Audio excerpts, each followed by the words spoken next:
I read about them in the last weeks. The first one is the Wolf report on vocational education in Britain, and that report pointed out that the wrong kind of training can actually damage employment prospects. We are here employability, the keyword. And the report found that almost a third of 16 to 19 years olds in Britain are enrolled in low-level vocational courses that have little or no labor market value. This is quite shocking, isn't it? But then they add unless, so there can be in that low-level vocational courses, if, and there's no problem, they are employable, if these courses are combined with employer-based apprenticeship. And this is my keyword, one of my keywords here, apprenticeships, work-based learning. Another example from Brussels. Brussels has a high unemployment rate and again a very high youth unemployment rate. In Brussels you have an Audi plant, and the boss of the Audi plant, Gerhard Schneider, is desperately seeking people, staff, qualified staff. And he has jobs to offer, and he says if we take people on that have the right preconditions, we have to train them up to 9 months until they're really fit. And then again, at apprenticeship. So what we want at the EU level is the promotion of apprenticeships. So again, depending on the member state education system, at local or regional level, for example, Emilia-Romagna in Italy has the competence for vocational education and training, and the region can do something by promoting apprenticeship schemes. Don't mix it up with traineeship, please. With apprenticeship, I mean an alternance formal educational program that combines school and work-based training. Could you clarify the difference between traineeship and the traineeship, as for the moment we look at European level, we look more at traineeship at higher education level, where the curriculum at university allows or even requires practical experience, or also postgraduate traineeship, where graduates make their first steps in working life by doing in other words, internship, traineeship, but these are not apprenticeships. Yeah? Okay? Well, I don't know, maybe I stop here or I go on because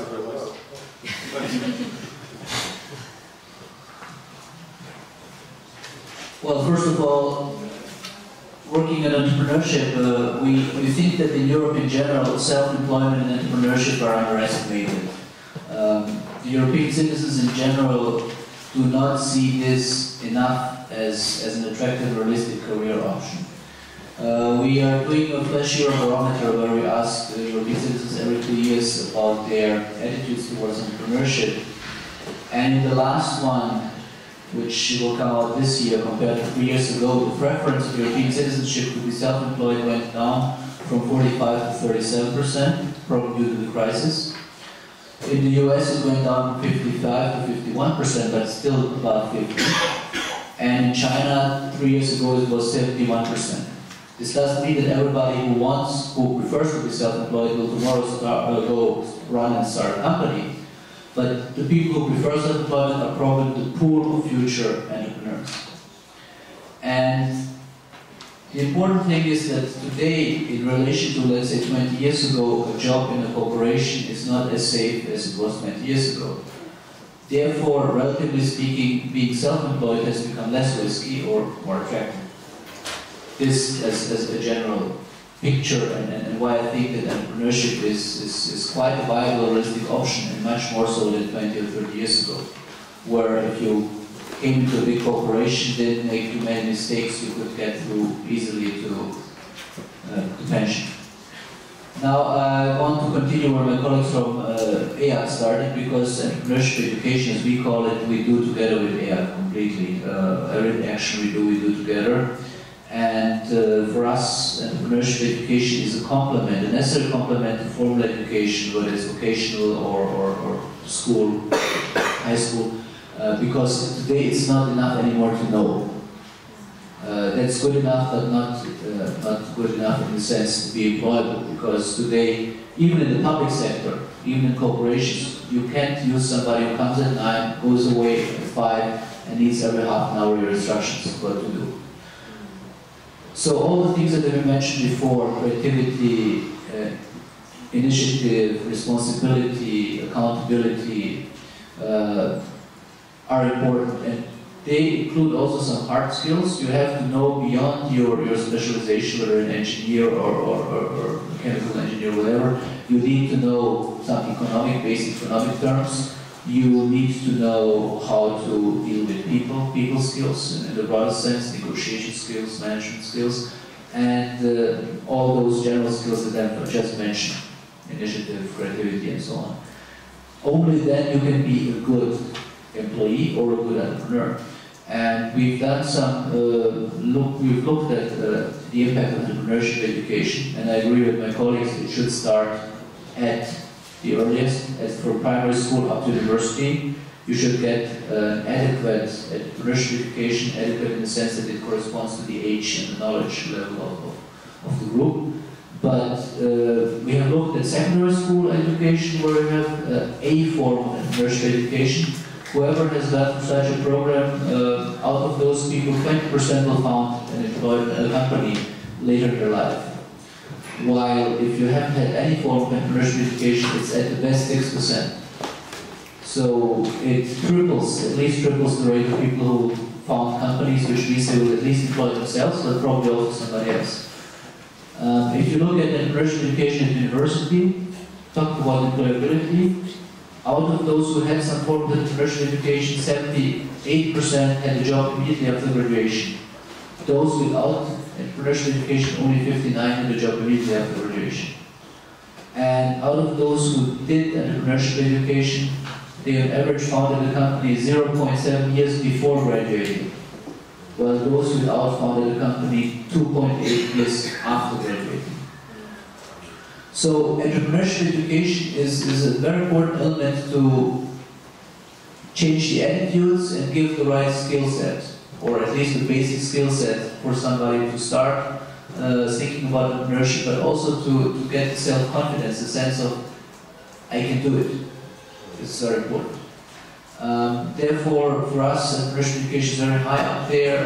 Unfortunately or fortunately, this is at the level of the regions or the member states. So what we're doing is more, again, helping to build the right know-how, trying to be a hub of knowledge, network people who are working in entrepreneurship education. For the time being, this year I've organized 2 laboratories for teacher training, because teachers are the bottleneck. The more teachers and professors you have, the more education you have.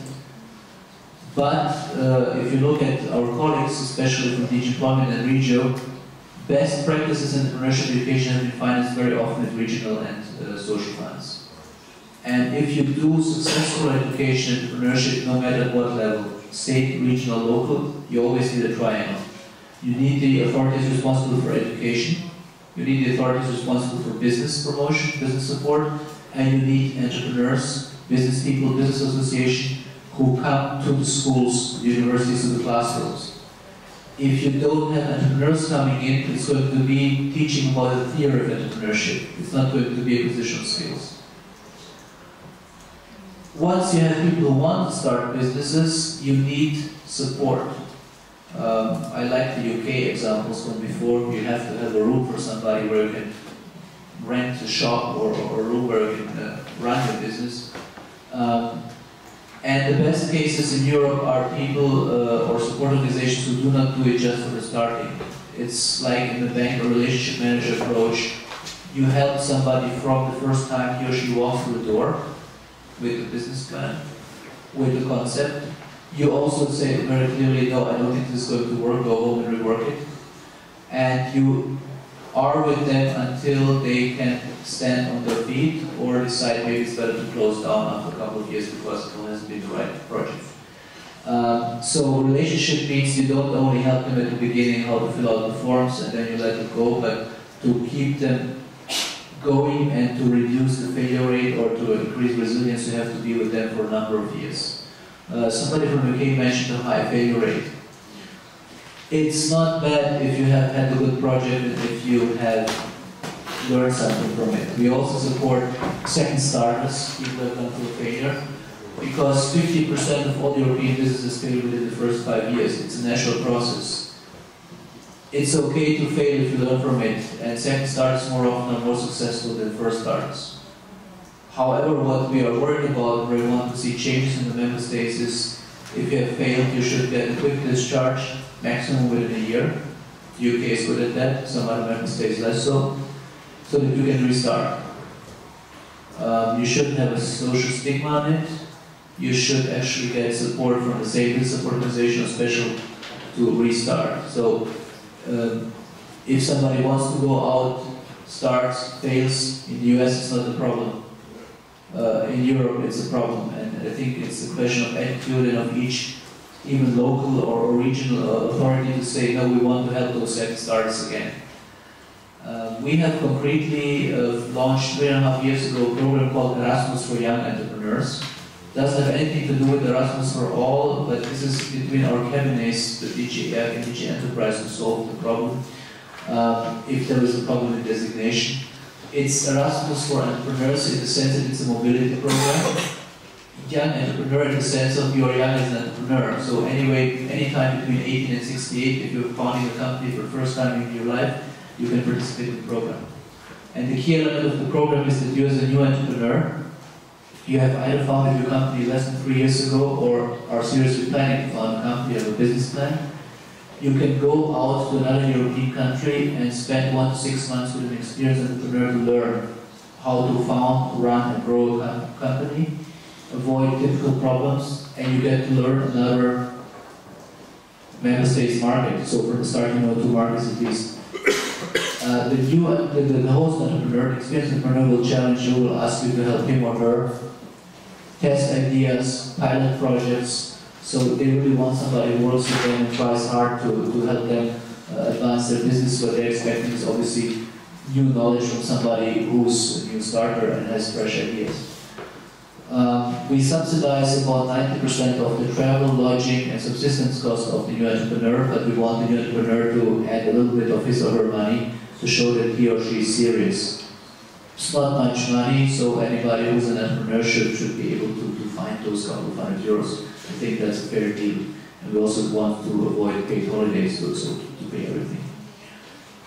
That's about, in short, what we do and what we think would be the right thing. So one is education, enterprise education, in addition to the classical education we have had. And the second is, once somebody has started or wants to start a business, support those new entrepreneurs for a longer period in a very structured, very intensive way. And by the way, a message of encouragement and warning for all people who are in local and regional administration. Young people today are more flexible, so if you don't give them the opportunity at home, they will find it in another EU country or region where it's easier. But on the other hand, don't forget that entrepreneurship, the policy is the best regional policy. People will stay at home when they can create their own job. And don't forget another thing, it also gives a chance to empower those who, for whatever reason, are disadvantaged. Whether they're lacking education, or they're lacking language skills, or they're lacking everything. In entrepreneurship, there is no formal criteria of access. Everybody can access it. So, especially for migrants, for unemployed, for people who, for whatever reason, disadvantaged, it's a chance to try hard and make it, because you don't need any formal criteria. I mean, if you want to become a professor, you need a PhD. If you want to become an entrepreneur, you can start right away.